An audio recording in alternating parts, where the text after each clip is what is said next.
नमस्ते recording club. मैं RC Sandeep आज हाजिर हूँ आप सबके बीच में रिकॉर्डिंग क्लब यूट्यूब चैनल पर the story of recording club part 131 लेकर के।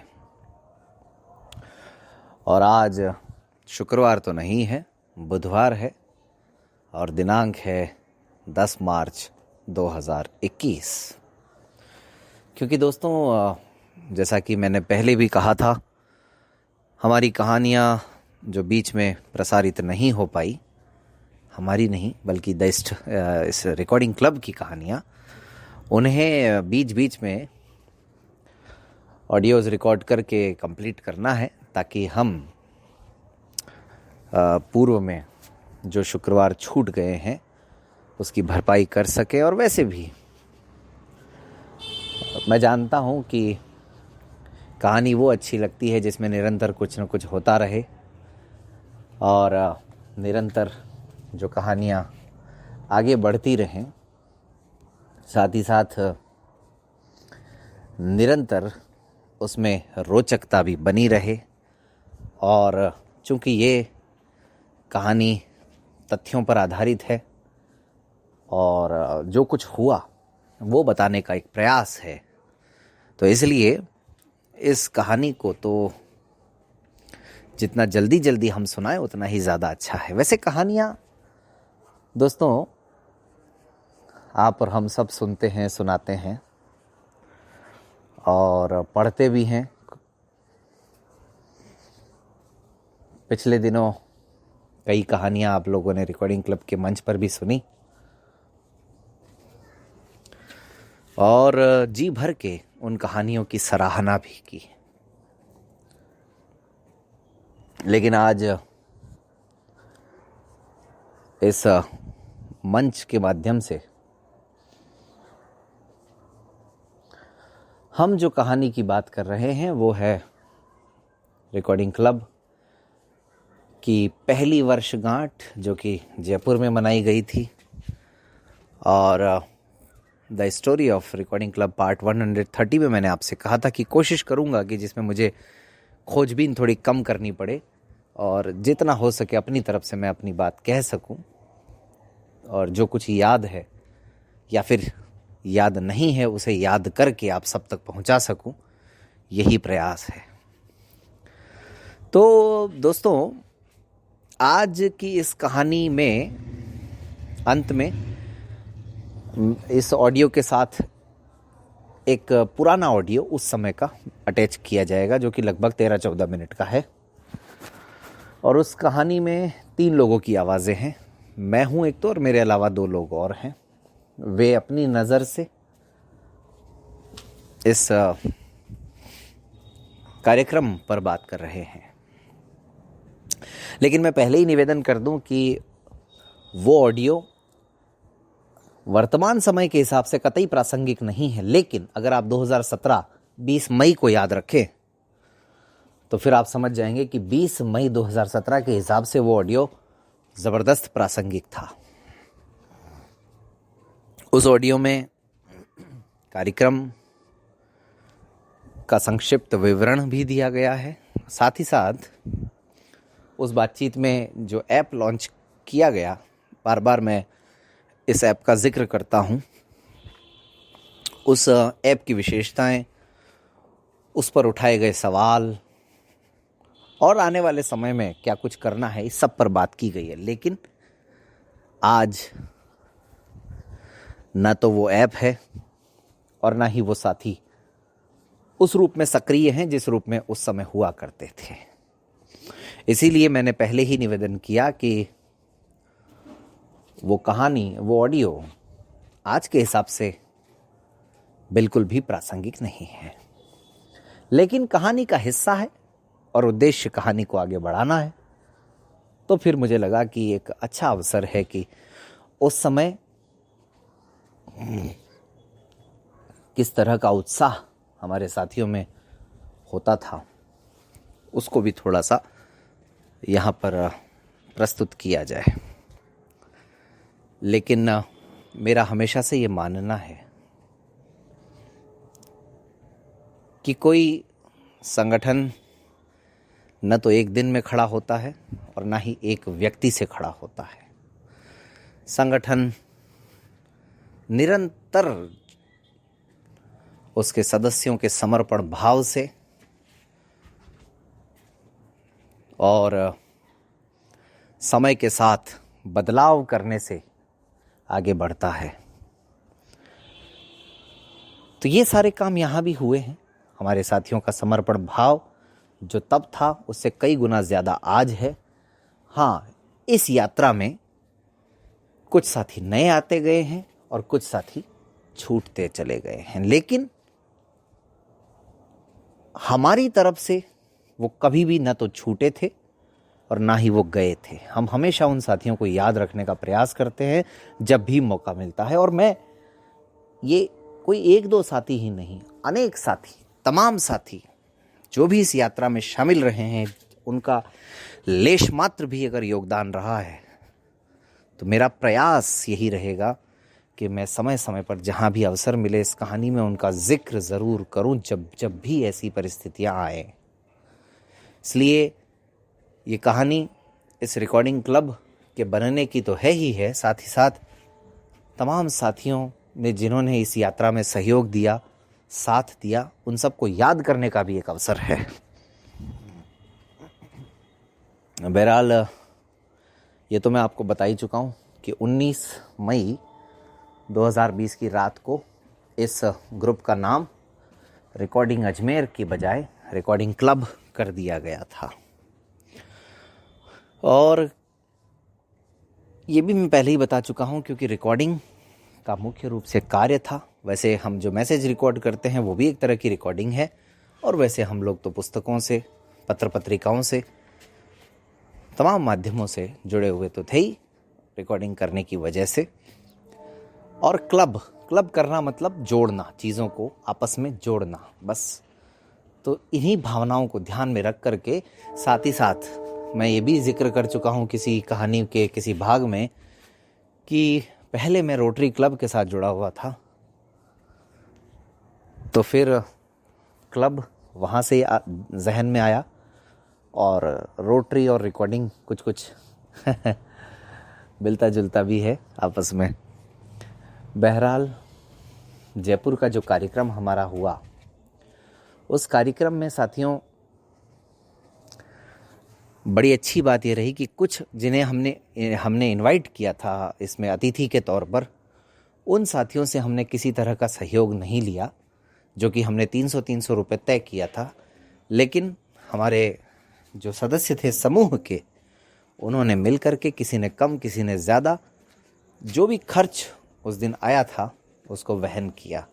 और ठीक तो मुझे याद नहीं आ रहा, लेकिन 3-4 हज़ार का जो भी खर्चा रहा उस दिन, उसको नहीं 3-4 हज़ार का नहीं था, तकरीबन 9,600 रुपये के आसपास का खर्च था। और 9,600 रुपये का जो खर्च था उस दिन का, इसके आसपास ही था कुल मिला करके। वो तमाम सदस्य मिल कर के वहन सबने किया। और विशेष बात ये रही कि मोहित जो सबसे नन्हा बालक था, जो कि जयपुर का था भी नहीं, जो कि शायद थोड़े ही समय पहले समूह में जुड़ा था, जो कि सीकर से आया था उस कार्यक्रम के लिए विशेषकर अपने पिताश्री के साथ में और एक और उनके परिवार के साथी के साथ में, उनकी तरफ से 2,500 रुपये का सहयोग उन्होंने दिया था उस समय। तो ये कितनी बड़ी बात है उस छोटे से कार्यक्रम के लिए, उस छोटे से नन्हे बालक की तरफ से। और ये उस कार्यक्रम का उस दिन का सबसे बड़ा सहयोग था। तो रिकॉर्डिंग क्लब आज रिकॉर्डिंग क्लब ऐसे ही नहीं बना है साथियों। इस तरह के तमाम अनेक न जाने कितने साथियों ने समय समय पर इसमें अपनी आहुति दी है, चाहे तन से, मन से या फिर धन से, तब जाकर के आज रिकॉर्डिंग क्लब आप सबके सामने इस रूप में खड़ा है। और आगे का तो पता नहीं।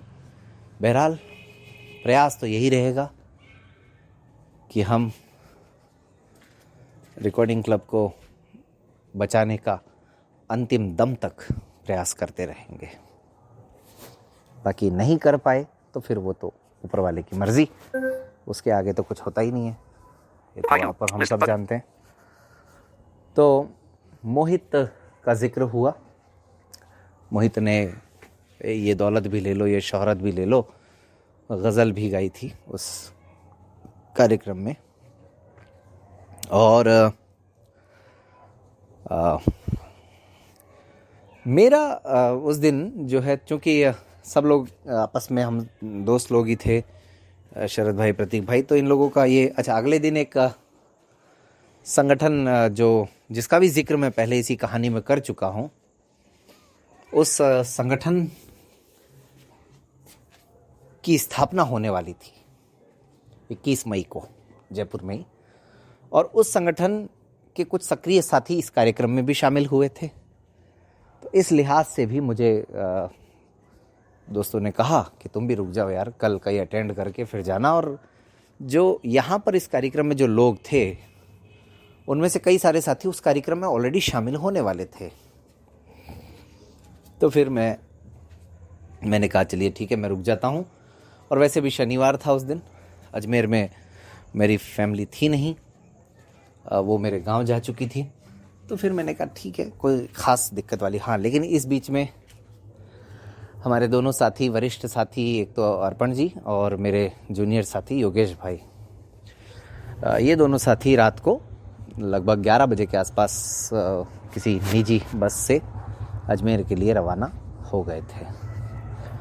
और देर रात को, आधी रात को करीबन, फिर ये लोग अजमेर पहुँचे और मैं वहीं रुक गया था।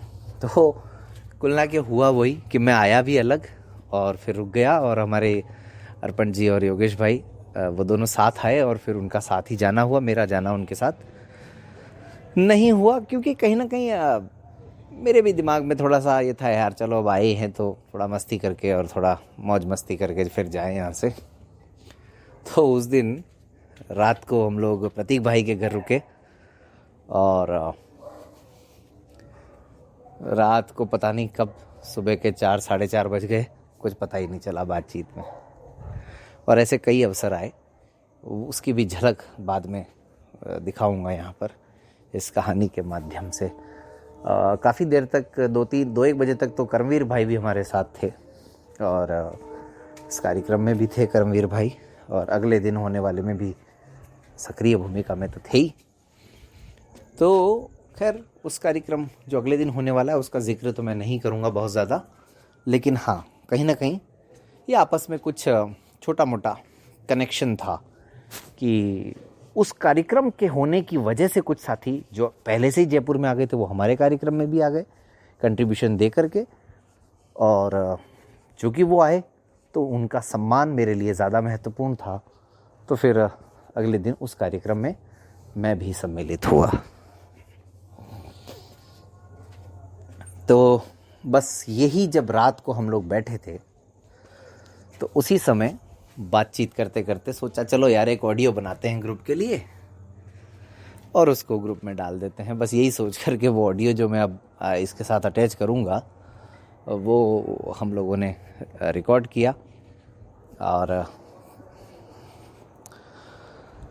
बस उसमें हमारे बाकी के दोनों साथियों ने अपने अपने नज़रिए से अपनी अपनी बात कही है, लेकिन मैं हमेशा जो कहता हूँ, कितना अच्छा होना कि सब लोग जो साथ साथ मिल कर के चले हैं वो साथ रहें, तो फिर रिकॉर्डिंग क्लब और न जाने कहाँ से कहाँ पहुँच जाए। और यकीन मानिए, जो मैंने पहले भी कहा, आज फिर कह रहा हूँ कि किसी को भी भूलना मेरी फितरत में नहीं है। चाहे इसको आप अच्छे रूप में ले लें, चाहे अच्छे रूप में ना लें। यानी अगर कुछ कड़वी यादें भी रही हैं तो उन्हें भी आसानी से भूलना मुझे आता नहीं है, लेकिन कड़वी यादें अगर मैं कहूँ तो 0.01% हैं और अच्छी यादें 99.99% हैं। बस ये तो कुछ स्वभाव की ही कमी है कि इस मुहिम में, इस यात्रा में जो कुछ हुआ है वो सब पता नहीं क्यों रह रह करके जहन में आता रहता है। और अभी तो ऐसे बहुत सारे मोड़ आएंगे जब न जाने कौन कौन से पहलुओं से आप सब वाकिफ होंगे और न जाने कौन कौन से नए नए और साथी इस कहानी को सुनाते हुए भी आपको नज़र आएंगे।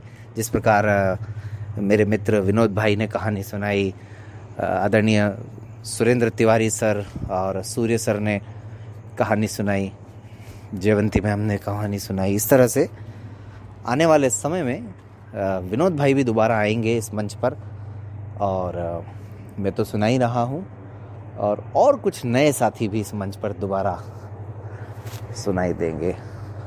और तो और मुझे नहीं लगता कि इस कार्यक्रम से संबंधित कोई ऐसी बहुत महत्वपूर्ण कोई बात हो, कोई याद हो जो मैं बता सकूं यहाँ पर, लेकिन बस एक बहुत कम समय में बहुत अच्छा आयोजन और छोटा सा आयोजन जिसमें ज़्यादा कोई तामझाम करने की ज़रूरत नहीं पड़ी हो गया, और कहीं ना कहीं एक व्हाट्सएप ग्रुप की एनिवर्सरी के रूप में भी प्रचारित हो गया वो, जो कि मुकेश गुप्ता जी ने अपने संस्मरण में बताया था, अपने उद्बोधन में बताया था कि किसी ने उनसे पूछा कि भाई कहाँ जा रहे हो आज, तो कहा कि भाई मैं एक एनिवर्सरी में जा रहा हूँ। तो बोले किसकी एनिवर्सरी है, तो कहा कि एक व्हाट्सएप ग्रुप की एनिवर्सरी है। तो वो सज्जन बोले कि क्या मजाक कर रहे हो यार, कोई व्हाट्सएप ग्रुप की भी एनिवर्सरी मनाता है क्या? तो गुप्ता जी ने बताया कि हाँ हमारे यहाँ तो है साहब। तो गुप्ता जी भी उन लोगों में से हैं जो अभी तक हमारे साथ तो हैं, लेकिन हाँ उनकी आवाज़ें आप सबको सुनाई नहीं देती होंगी। बहरहाल कोई बात नहीं, सबका स्वागत है, सबका इंतज़ार है, और हमेशा रिकॉर्डिंग क्लब का मंच सबके लिए तैयार है। तो रिकॉर्डिंग क्लब यूट्यूब चैनल को सब्सक्राइब कभी कभी ज़बान भी लड़खड़ा जाती है, कर सकते हैं आप लोग। और कहानी अच्छी लग रही हो तो लाइक करें, नहीं तो डिसलाइक करें, नहीं अच्छी लगती है तो कुछ तो करें। और अब तक सुन रहे हैं तो इसका मतलब इस कहानी से आपको प्यार है, रिकॉर्डिंग क्लब से आपको प्यार है, इसमें कोई शक नहीं है। तो चलिए दोस्तों, अब बारी है वो ऑडियो आपको सुनवाने की जिसमें मेरे अलावा 2 लोग और हैं, और उसको आप सुन लीजिएगा।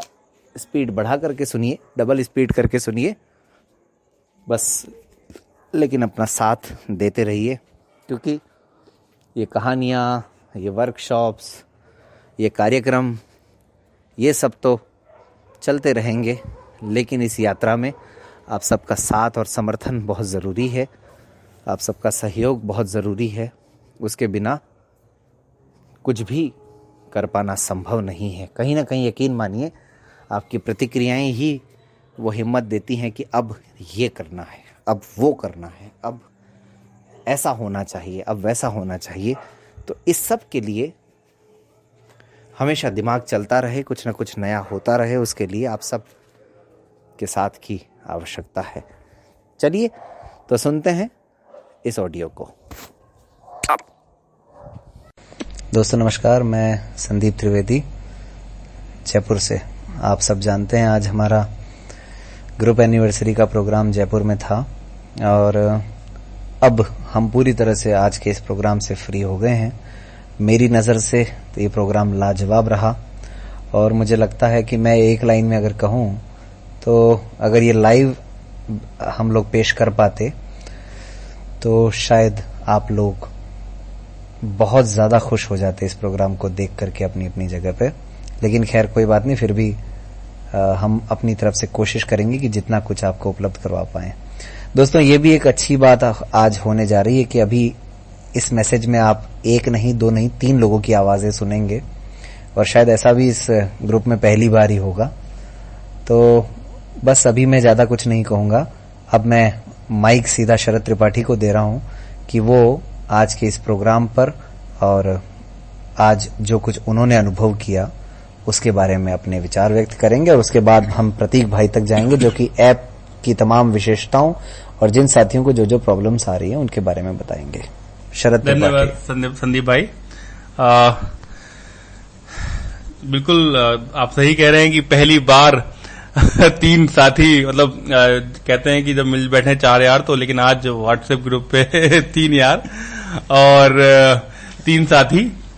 तो शुरुआत लाजवाब रही, और अंत भी बेमिसाल रहा। शुरुआत हमने स्वागत से की, हमारे गेस्ट के इंट्रो हुआ, फिर उसके बाद कुछ गाना बजाना हुआ, कुछ पेशकश प्रतीक भाई की तरफ से रही और उस पर वैभव भाई ने भी बहुत जबरदस्त गीत गाए, समा बांध दिया उन्होंने तो बिल्कुल।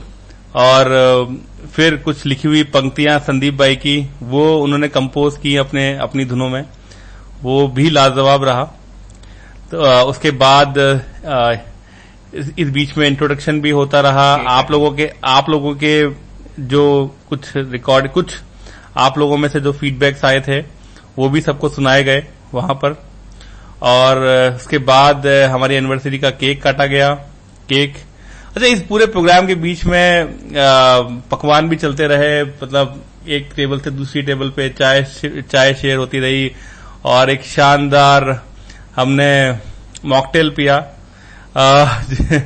मॉकटेल के बाद केक चलते रहे। केक के दौर के बाद फिर स्नैक्स का दौर चलता रहा, जिसमें रोल्स और लाजवाब पकवान हमारे सामने आते रहे, क्रंची बाइट्स के साथ और कानों के सूदिंग संगीत के साथ कार्यक्रम का आगाज हुआ। तत्पश्चात डायरेक्टर साहब आए और पहली बार मतलब फीडबैक, हमें कई तरह के फीडबैक मिले। उन्होंने अपना हिडन एजेंडा भी हमें लास्ट में बताया, वो हम आपको बताएंगे। और इसके अलावा डायरेक्टर सर ने हमें फीडबैक ये मिला कि पहली बार कोई अफसर, उन्होंने अपने घर पे अपनी वाइफ को फोन कर दिया कि मैं खाना यहीं खाऊंगा आज। और क्या बात है। हाँ बिल्कुल यही ये रहा। और डायरेक्टर सर ने ये भी बताया कि वो आज मुख्य अतिथि थे कार्यक्रम के और उन्होंने बहुत शानदार भाषण दिया और सारी योजनाएं बताई विभाग की जो विकलांग लोगों के लिए है, हमारे जन्म से लेकर मृत्यु तक की हमारे जीवन के हर भाग को कवर करने वाली और उसको सपोर्ट देने वाली योजनाएं उन्होंने बताई हैं। और वो विभाग पूरी तैयारी के साथ में उन्होंने हमें 2 बातें बताई जो कि शायद उन्होंने बताई नहीं है। उन्होंने कहा कि मेरा आ जाने का यहाँ पर 2 कारण रहे। एक तो मैं आप लोगों से, मैं राज्य के एक विकलांग व्यक्ति तक पहुंचना चाहता हूं सरकार की योजनाओं के साथ, एक तो उनका ये उद्देश्य था। दूसरा उनका ये कहना था, वही पूरी तैयारी के साथ आए थे। दूसरा उनका ये कहना था कि मैं पहली बार किसी कार्यक्रम में आया हूं जिसमें मुझे अपनापन महसूस हुआ और सारी चीजों को लेके हमने भी जो कुछ कमियां हैं योजनाओं को लेके उनके समक्ष रखी और उन्होंने बहुत गंभीरता से सुना और ये कहा कि मेरे पास बहुत कम समय है और मैं 10 दिन में नया प्रोजेक्ट शुरू करना चाहता हूं और दिसंबर तक मैं राज्य के एक विकलांग व्यक्ति तक पहुंचना चाहता हूं योजनाओं को लेके। और उसके लिए उन्होंने हमसे सुझाव मांगे हैं और अगले 10-15 दिन में हम चाहेंगे ग्रुप में इस पर एक डिस्कशन हो जाए कि हम लोग क्या चाहते हैं और कैसे चाहते हैं और किस प्रकार से राज्य के एक विकलांग व्यक्ति तक पहुंचा जा सकता है। इस पर वो अपने विचार चाहते हैं, अपने सुझाव चाहते हैं और हमको उसको लेके हम उनके समक्ष रखेंगे। उन्होंने खुले तौर पर आह्वान किया और अंत में एक शानदार उद्बोधन हुआ। हमारे अध्यक्ष जो आज के कार्यक्रम के अध्यक्ष जी थे श्री नारायण बारेट, प्रोफेसर नारायण बारेट, जो कि बीबीसी लंदन की एक जानी मानी आवाज जो आप लोग बचपन से सुनते रहे, उनका जो उद्बोधन सुनने के बाद तो आकाश अरोड़ा जी के मुंह से निकल गया कि मैंने जीवन में आज तक ऐसा इंस्पायरिंग स्पीच नहीं सुना और मेरे लाइफ चेंजिंग स्पीच है, उनके शब्द थे। इस बीच में प्रतीक भाई ने और डायरेक्टर सर के साथ मिलके बटन दबाकर ऐप को लॉन्च किया। ऐप देखने के बाद तो वो अभिभूत थे सभी हमारे गेस्ट लोग और सभी साथी। उसके बाद अंत में एक शानदार प्रस्तुति रुद्राष्ट्रम के रूप में वैभव ने पेश की, जिसने सभी को अभिभूत कर दिया और स्पिरिचुअल वर्ल्ड में हम एक पल के लिए हम चले गए थे, हम अपनी रूह के साथ। तो इस प्रकार से फिर एक लाजवाब डिनर रहा, जायकेदार डिनर का हमने एंजॉय किया हमने। इस बीच में अब हम तीनों साथी बैठे हैं, प्रतीक भाई हमें सुन रहे हैं। प्रतीक भाई, कुछ फीडबैक्स इस प्रकार से भी आए हैं कि कुछ कमियां आ रही हैं ऐप को लॉन्च करते समय, और जैसे कि कुछ साथी कह रहे हैं कि your app recording club has been stopped, तो ऐसे फीडबैक में आए हैं। और कुछ लोग कुछ इंक्वायरीज जब ऐप कर रहा है कुछ एंट्रीज मांग रहा है, उसको लेके भी थोड़े से पजल्ड हैं। तो आपका क्या कहना है इस पे, पूरा बताइए।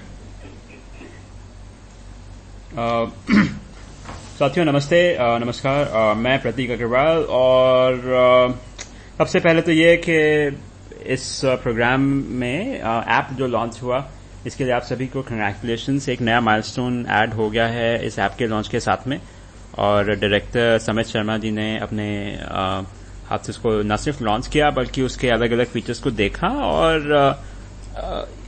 इनफैक्ट पढ़ के भी देखा कि किस तरह से एक स्टूडेंट उसको पढ़ सकता है। अभी प्रॉब्लम्स पे आने से पहले मैं एक बार मेजरली फीचर्स के बारे में बात करता हूं कि ऐप में क्या क्या फीचर्स हैं ताकि जो साथी सक्सेसफुली इंस्टॉल करके सक्सेसफुली यूज कर पा रहे हैं उनको वो फीचर्स समझ आ जाए ताकि कोई इंपॉर्टेंट फीचर मिस ना हो। उसके बाद जो आपकी कुछ लोगों की मैंने प्रॉब्लम सुनी है, सबका नहीं सुन पाया हूं।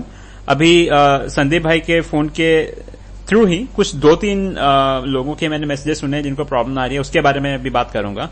तो ऐप के मेजर फीचर्स की अगर बात की जाए तो सबसे मेजरली जो ऐप में फीचर है, प्रोसेस बहुत सिंपल है।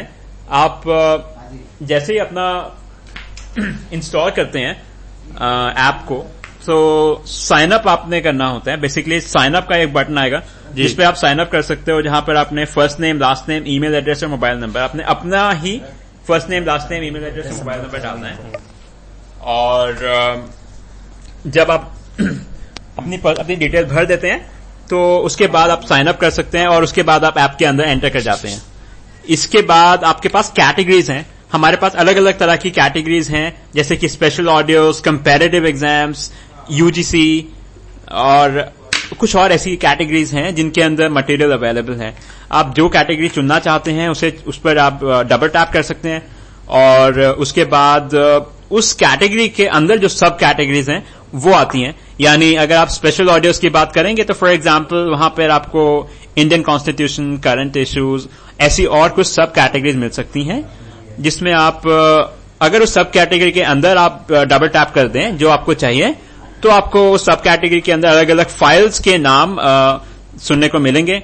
जैसे कि इंडियन कॉन्स्टिट्यूशन पर क्लिक करने पर Indian constitution part 1, part 2, part 3, part 4, part 5, आप जिस भी पार्ट को सुनना चाहते हैं फॉर एग्जांपल उस पर आप डबल टैप कर सकते हैं। और यहां पर नोट करने वाली बात यह कि यहां पर 2 ऑप्शंस हैं जो कि इंपॉर्टेंट हैं जब आप उसको जिस पार्ट को आप सुनना चाहते हैं फॉर एग्जांपल आप जब क्लिक कर देते हैं तो एक है व्यू, एक डाउनलोड। डाउनलोड तो हम सब समझते हैं, जब आप डाउनलोड करेंगे तो जो फाइल है वो आपके फोन में जाकर डाउनलोड हो जाएगा और उसका फायदा यह है कि जब वो आपके फोन में डाउनलोड हो गया है तो आप उसको किसी भी प्लेयर में, चाहे मैपल हो, चाहे स्मार्ट ऑडियो प्लेयर हो या जिस भी तरह का कोई ऑडियो प्लेयर आप यूज करते हैं उसमें आप चला सकते हैं। एक बार अगर वो फाइल डाउनलोड हो गया है तो अपने मर्जी से उसका स्पीड कम ज्यादा करना चाहते हैं, रिवाइंड फॉरवर्ड करना चाहते हैं या दूसरे और इक्वलाइजर्स वगैरह यूज करना चाहते हैं तो वो बड़े आसानी से आप कर सकते हैं डाउनलोड करने पे। अगर आप डाउनलोड नहीं करना चाहते हैं, बहुत बार ऐसा हो सकता है कि हम उस फाइल को डाउनलोड नहीं करना चाहें, अपने फोन का मेमोरी भरना नहीं चाहें, हो सकता है कि ऐप में अभी 4-5 जीबी का मटेरियल अवेलेबल है और आने वाले टाइम में ये बढ़ता जाएगा, तो जरूरी नहीं है कि आप उतना सारा मटेरियल अपने फोन में रखें। इसके लिए एक व्यू का ऑप्शन है, तो आप डाउनलोड करने की बजाय अगर व्यू पे क्लिक करें तो यही फाइल आपके गूगल प्ले में या दूसरे अगर कोई आपके पास इस तरह का प्लेयर है जो स्ट्रीमिंग चला सकता है MX प्लेयर, तो उसमें वो चल पड़ती है। यहां पर उस फाइल को आप सुन सकते हैं डायरेक्टली बिना डाउनलोड किए, तो इससे आपका डेटा तो कंज्यूम होगा लेकिन आपको अपने फोन की मेमोरी में वो डाउनलोड करके रखना नहीं पड़ेगा। और क्योंकि ऐप में एक सर्च का फीचर भी अवेलेबल है तो आप जब भी चाहें उस फाइल को सर्च भी कर सकते हैं, तो आपको अलग से उसको स्टोर करने की जरूरत नहीं है। ये क्लाउड पे हमारे ऐप के एक सर्वर पे स्टोर किया हुआ है जिसको आप जब चाहें ऑन डिमांड सुन सकते हैं, पढ़ सकते हैं। इसके अलावा इसी पेज पे यहीं पर एक कमेंट का ऑप्शन है। अगर जो आप फाइल सुन रहे हैं उससे रिगार्डिंग आपके कोई क्वेश्चन है जो आप एक्सपर्ट से पूछना चाहते हैं या आपका कोई फीडबैक है उसके ऊपर जो आप लिख के बताना चाहते हैं, तो एक कमेंट का बटन है जिसमें अपना नाम और कमेंट डाल के आप सबमिट कर सकते हैं। ये सीधा एडमिनिस्ट्रेशन पैनल के पास जाता है जो कि आपकी उन क्वेरीज को एक्सपर्ट तक पहुंचा देते हैं और इट्स क्वाइट पॉसिबल कि एक्सपर्ट उन क्वेरीज को सुने और उसके बेस पे अपने अगले ऑडियोज आपके लिए रिकॉर्ड करके और ऐप के ऊपर ही भेज दें। तो ये तो हुआ ऐप का मेजर प्रोसेस। इसके अलावा इसमें और ऑप्शंस हैं, जैसे कि एक ऑप्शन है आप फीडबैक दे सकते हैं ऐप के रिगार्डिंग आपका जो भी फीडबैक है वो आप ऐप के थ्रू सीधा दे सकते हैं, जो कि ओपन नेविगेशन ड्रॉर, एक जो हमारा जो मेन्यू होता है नेविगेशन ड्रॉर वाला, उसके अंदर आपको फीडबैक का ऑप्शन मिल जाएगा। इसके अलावा आप ग्रुप के बारे में पढ़ सकते हैं अबाउट वाले ऑप्शन पे क्लिक करके, और उसकी ऐप को यूज करने की शर्तें पढ़ सकते हैं, टर्म्स एंड कंडीशन या प्राइवेसी पॉलिसी। सो ये तो मेजर फीचर की बात हो गई। बाकी कुछ और भी फीचर्स हैं जो आप जब एक्सप्लोर करेंगे तो आपके सामने आएंगे, लेकिन मेजर फीचर्स जो आपसे मैंने डिस्कशन किए वो ये हैं। और अभी कुछ लोगों की जो प्रॉब्लम्स हैं उसको मैं एड्रेस कर दूं। मैंने 2-3 लोगों की मैसेजेस सुने हैं और जिनमें कुछ इस तरह के सामने आया कि रिकॉर्डिंग क्लब हैज स्टॉप्ड वाला मैसेज आ रहा है। तो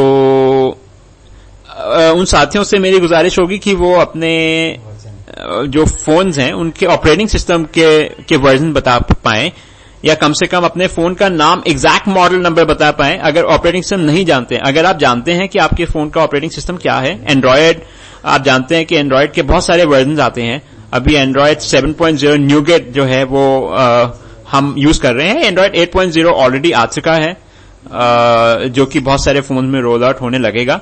तो आप कौन सा वर्जन यूज कर रहे हैं अपने ऑपरेटिंग सिस्टम का, एंड्रॉयड ऑपरेटिंग सिस्टम का, वो अगर आप बता पाएंगे, वो चाहे तो आप मुझे पर्सनली बता दीजिए, चाहे तो संदीप भाई को पर्सनली बता दीजिए, या ग्रुप में भी आप बता सकते हैं, जैसा भी आपको कन्वीनियंट होता है। तो वो जब आप बताएंगे तो मैं उसको चेक करूंगा कि क्या रीजन हो सकता है, और जो भी प्रॉब्लम है उसको रिजॉल्व करेंगे। और आपको जो इनकन्वीनियंस हुई है, नहीं सुन पा रहे हैं, उसके लिए आई अपोलोजाइज, मैं आपसे माफी चाहता हूं। We would definitely make sure as soon as possible कि ये ऐप जो है आप सभी के पास में चले। तो जो साथी अभी भी ट्राई करेंगे, जिनके पास नहीं चल रही है, वो जरूर बताइएगा। Thank you so very much. तो प्रतीक भाई, ये तो हुई टेक्निकल बात, अब दिल की बात तो बता दीजिए, कैसा रहा प्रोग्राम? आपने प्रस्तुति दी, बड़ा शानदार आपने गीत गाया। जी, प्रोग्राम बहुत अच्छा रहा। मेरे ख्याल से ये मैसेज बहुत बड़ा हो गया, एक और मैसेज उसके बाद रिकॉर्ड किया जा सकता है। स्टॉप करिए, करो आप। Recording 20170. Recording 20170. 13 high left. Did you just sign in? 4G phone signal full. 11. Battery 31%. High MP3 recorder. Sandeep भाई है नहीं।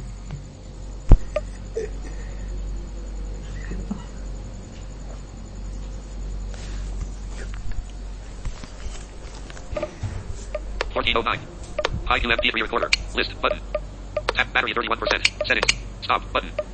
Tap to activate. Pause button. Stop button.